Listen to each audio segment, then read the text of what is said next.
Salut, c'est Trado. Voilà ma vidéo de mise à jour pour l'indice parisien.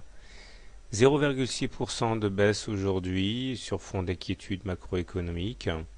C'est surtout techniquement une journée qui est très difficile à interpréter et c'est vrai que là on est vraiment sur des cas limites. Alors nous avons l'oblique rouge qui soutenait les cours maintenant depuis plusieurs semaines, qui a été rompu finalement et malheureusement cela laisse peut-être, je dirais même sans doute, augurer d'une certaine consolidation. Il peut toujours être bon dans ce genre de situation de tracer des Fibonacci. Il y a une vidéo didactique par rapport à ça, pour voir un petit peu jusqu'où on peut s'attendre à voir les cours baisser.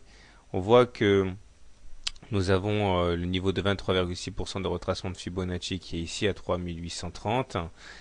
Et puis surtout le prochain niveau qui est à 3783 qui correspond à 38,2% de retracement de Fibonacci. Alors à moins d'envisager que la séance du jour est plus un accident qu'autre chose et que nous allons repartir de l'avance, je pense qu'il est bon d'avoir en tête ces niveaux de Fibonacci. Je disais déjà hier que on était complètement en apesanteur par rapport aux moyennes mobiles, à la M7, à la M20, et que c'était pas très normal. Et bien voilà, la première moyenne a été touchée, la moyenne mobile à cette séance, donc ça c'est fait.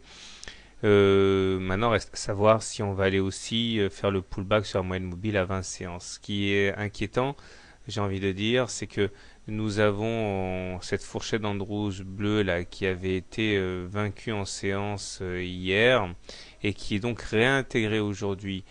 Et ça, c'est une mauvaise chose parce que ça veut dire que ça reprend un rebrousse-poil tous les haussiers qui avaient parié sur cette sortie, sur cette envolée, qui ont mis sans doute des stop-loss sur cette zone-là. Donc on risque d'avoir des pétages de stop-loss qui probablement amèneraient justement à aller visiter les niveaux de Fibonacci.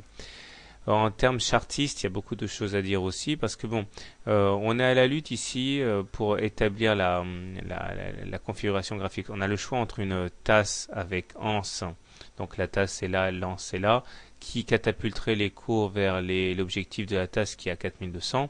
Bon, on a une autre figure qui est en compétition et qui est en lice, c'est l'épaule, tête et éventuellement une nouvelle épaule numéro 2, il y a une vidéo didactique par rapport à ça aussi, qui elle serait aussi une figure à implication haussière, mais après un retour sur à peu près l'amplitude de la première épaule, 3750, donc sur ces niveaux-là, mettons les 50% de retracement de Fibonacci, donc ce qui impliquerait avant de repartir à la hausse, donc une consolidation assez violente sur le CAC.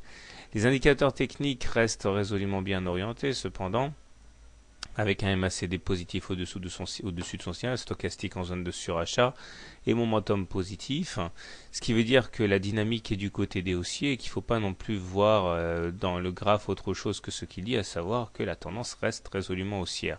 Mais c'est vrai qu'il y a des loupiotes, des alertes qui clignotent maintenant.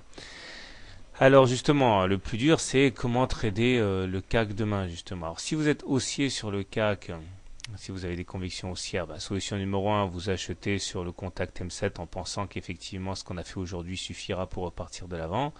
Solution intermédiaire, vous attendez qu'on s'établisse au-dessus d'un niveau de Fibonacci, c'est-à-dire qu'on teste un niveau de Fibonacci, qu'on n'arrive pas à le casser, qu'on rebondisse en imaginant que la consolidation a pris fin à ce moment-là.